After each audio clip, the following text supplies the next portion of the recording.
Puluhan warga Kecamatan Julok dan Indra Makmur, Aceh Timur, yang tergabung dalam Gerakan Rakyat Menggugat, melakukan aksi unjuk rasa di Jalan Lintas Provinsi Simpang 3 Rau PT Medco di Gampong Julok Tunong, Senin, 16 Desember 2024. Supridar, penanggung jawab aksi mengatakan unjuk rasa tersebut untuk menuntut 6 hal kepada PT Medco.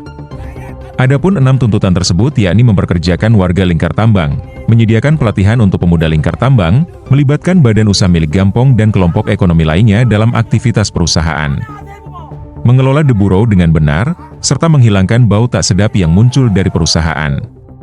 Peserta aksi juga meminta pihak perusahaan untuk melakukan sosialisasi prosedur tanggap darurat dan meminta pengelolaan dana CSR perusahaan secara transparan.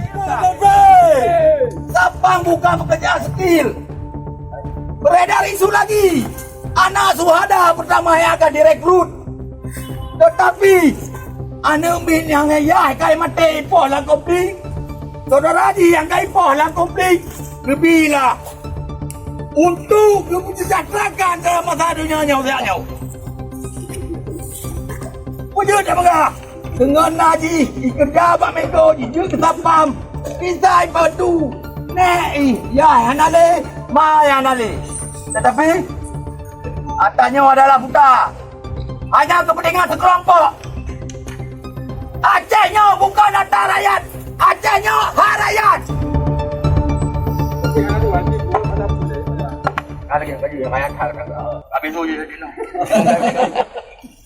Makanya pegah.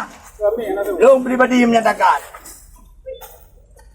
Aceh adalah harta rakyat, bukan lapis jilo pegah. Partai Acehnya suara Partai Aceh, bukan bunga Acehnya. Ada Partai Aceh, ada rakyat Aceh. Jadi tolong pihak perusahaan, tolong dirubah mindset, jangan memisahkan dengan rakyat. Bukan kerja di Medco memisahkan diri.